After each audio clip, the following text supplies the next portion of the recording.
Dear student, आज हम discuss करने वाले हैं apparatus used for the limit test of arsenic.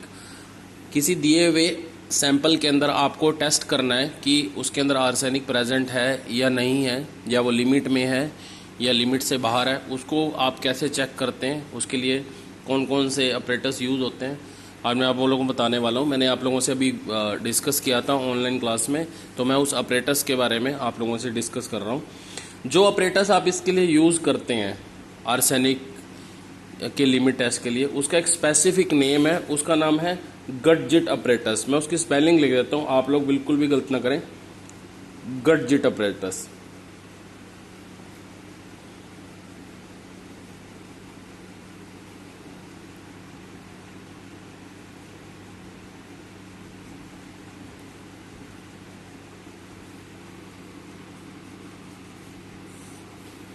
ये गटजिट अपरेटस है क्या, पहले मैं इसके कुछ फीचर्स बता देता हूँ आपको।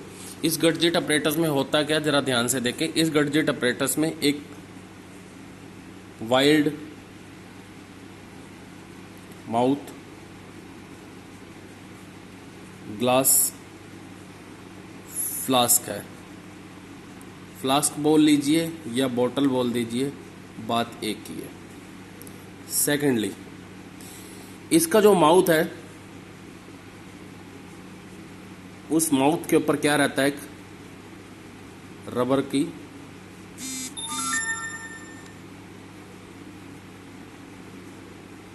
कॉर्क। रबर कॉर्क इसलिए यूज करते हो आप क्योंकि इस रबर कॉर्क में क्या अवेलेबल होता है, होल।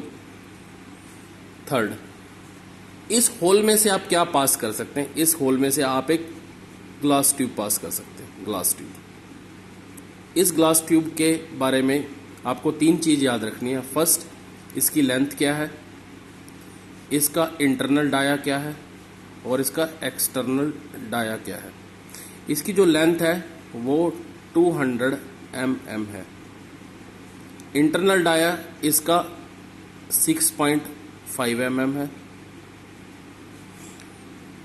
एक्सटर्नल डाया 8 mm है। आइए हम थोड़ा सा ड्रा कर देते हैं ताकि आपको ड्रा करते करते सब कुछ एस्पेक्ट समझ आ जाए। कुछ नहीं करना बेटा, इसका वाइल्ड माउथ है तो इसका माउथ आपको कुछ ऐसा बनाना है।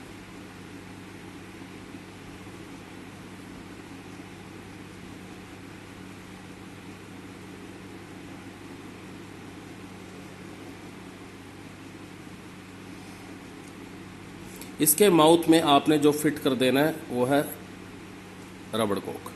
पर रबड़ कोक की डिजाइनिंग बनाने से पहले आप इसमें से अपनी ग्लास ट्यूब को पास करें। इस ग्लास ट्यूब को बनाते हुए एक चीज ध्यान रखना है, जो इसका लोअर एंड है बिल्कुल नीचे तक नहीं जाना चाहिए, क्योंकि नीचे तो आपका टेस्ट सोल्यूशन पड़ा हुआ है। नीचे जाते जाते इसका डाया कम हो जाता है। यहां इसका डाया है 1 mm। बिल्कुल साइड में एक और होल होता है, इसको बोलते हैं साइड होल।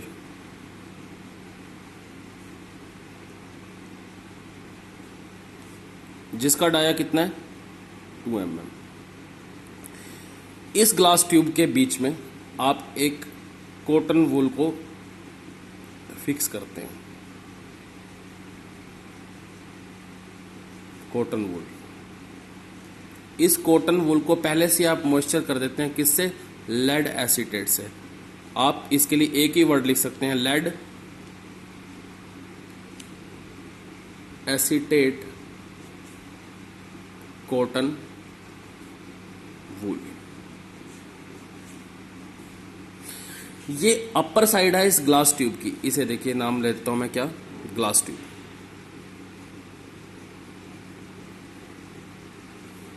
ये लोअर एंड है।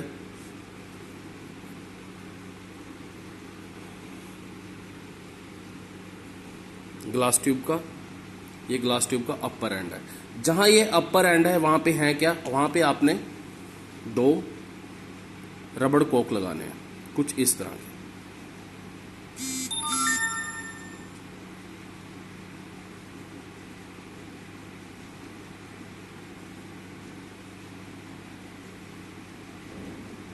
और ये दोनों रबड़ कोक एक दूसरे के साथ फिक्स रहें तो यहाँ पे आप यूज़ करते हैं क्लिप का। इन दोनों रबड़ कोक के बीच में आप जो फिट करेंगे एक पेपर, फ्लैट पेपर फिट करेंगे। इस पेपर का नाम है क्या? Mercuric chloride paper. कंडीशन ये होनी चाहिए, जो मर्क्यूरी क्लोराइड का पेपर है ये कंप्लीटली क्या होना चाहिए? ड्राई। अब हम प्रोसेस देखते हैं। होगा कुछ नहीं, ये लीजिए मैं इसको पूरा कवर कर देता हूँ। आप क्या करेंगे, गठजिट अपरेटस के अंदर सबसे पहले अपना सैंपल लेंगे। एज पर आईपी बीपी जो आप सैंपल ले रहे हैं वो आप कौन सा सैंपल ले रहे हैं?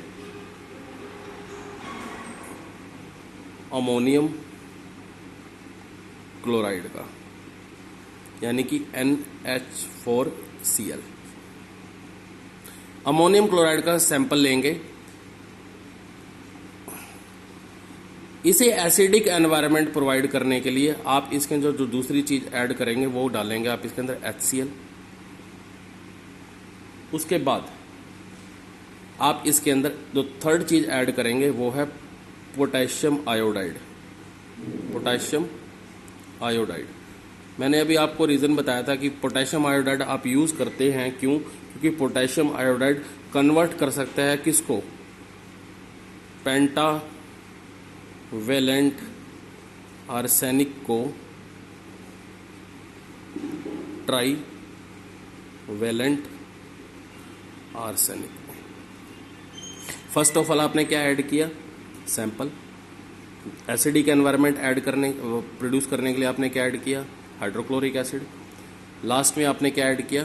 Potassium iodide. और फाइनली आप चाहते हैं कि यहाँ पर हाइड्रोजन गैस प्रोड्यूस हो जो कि आर्सेनिक को ऊपर की तरफ पुश करे, तो उसके लिए आप इसके अंदर फाइनली ऐड करते हैं क्या? Zinc granules. याद रखिए ये जो जिंक ग्रैन्यूल होते हैं, इस पूरे टेस्ट के अंदर आप जो भी चीज यूज करें सैंपल को छोड़कर, HCl, potassium iodide, zinc granule, वो सब के सब क्या होने चाहिए? Arsenic free. सब के सब रिएजेंट आर्सेनिक फ्री होने चाहिए। तो आप जिंक ग्रैन्यूल यूज करेंगे।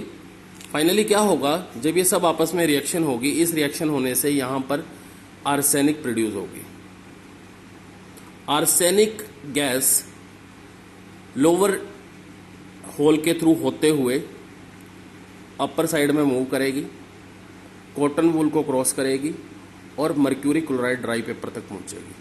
यहां पर पहुंचते ही यहां पे एक रिएक्शन क्रिएट होगी। उस रिएक्शन की वजह से इस मर्क्यूरी क्लोराइड के पेपर के ऊपर एक स्टेन प्रोड्यूस होगा, स्टेन येलो कलर का। इस येलो कलर के स्टेन से आप ऑब्जर्वेशन कर लेंगे कि आपके सैंपल के अंदर आर्सेनिक की क्वांटिटी ज़्यादा है, कम है, बिलो लिमिट है या अपर लिमिट है। अब इसके अंदर मैं 2-3 चीज़ें बता देता हूँ आपको जो आपने माइंड में रखनी है। डायमेंशन से रिलेटेड मैंने आपको बता दिया। अब मैं आपको बताता हूँ कि ये जो कॉटन वूल है इसको आप लेड एसीटेट से मॉइस्चर क्यों करते हैं, गीला क्यों करते हैं? इसका रीज़न ये है कि यहाँ से अगर कोई गैस, हाइड्रोजन सल्फाइड की गैस निकलती है तो वो मर्क्यूरिक क्लोराइड के पेपर तक ना पहुँचे, उसे ये कॉटन वूल यहीं पे क्या कर ले? ट्रैप कर ले। Cotton wool moistured with lead acetate is act as a trapping medium. Sir यहाँ जिंक ग्रैन्यूल का ही यूज़ क्यों करते हैं? यहाँ जिंक ग्रैन्यूल की जगह हम ऑर्डिनरी जिंक का भी यूज़ कर सकते हैं? नहीं, जिंक ग्रैन्यूल यूज़ करने से जो हाइड्रोजन गैस निकलती है वो स्टेडी मोशन में निकलती है, लगातार निकलती है, कंटिन्यूस निकलती है। दूसरे नंबर पे एक इम्पॉर्टेंट चीज, if in any condition the production of hydrogen gas is get delayed और disturbed, so we make this container warm at a temperature of 40 degree, so that again hydrogen is produced. Simple सी बात है, आपने अपना sample solution लेना है, acidic बना देना है HCl डाल के, पोटेशियम आयोडाइड डालना है उसके अंदर, जिंक ग्रेन्यूल के साथ रिएक्ट कराएंगे, आर्सेनिक गैस निकलेगी। ये आर्सेनिक गैस हाइड्रोजन के थ्रू मूव करेगी, पास करेगी कॉटन वूल को और मर्क्यूरी क्लोराइड तक पहुंचेगी और वहाँ पे स्टेन प्रोड्यूस करेगी। ठीक है। एक बहुत इंपॉर्टेंट क्वेश्चन आता है कि जब हमें 1 mm का नीचे डाया दिया हुआ है तो हम साइड होल क्यों बनाते हैं 2 mm का? साइड होल 2 mm का इसलिए बनाते हैं कि अगर कोई कंडेंसेट वेपर ऊपर से कंडेंस होकर नीचे आके अगर मेरे लोअर एंड को क्या कर दे, ब्लॉक कर दे, तो आर्सेनिक की जो मूवमेंट है वो तो रुक जाएगी, तो आर्सेनिक यहाँ से जाएगी और अपनी मूवमेंट ले लेगी। होप सो आप लोगों को समझ आ चुके होंगे, और अगर कोई भी इसमें प्रॉब्लम लगे तो आप मुझसे कंसल्ट कर सकते हैं। Thank you.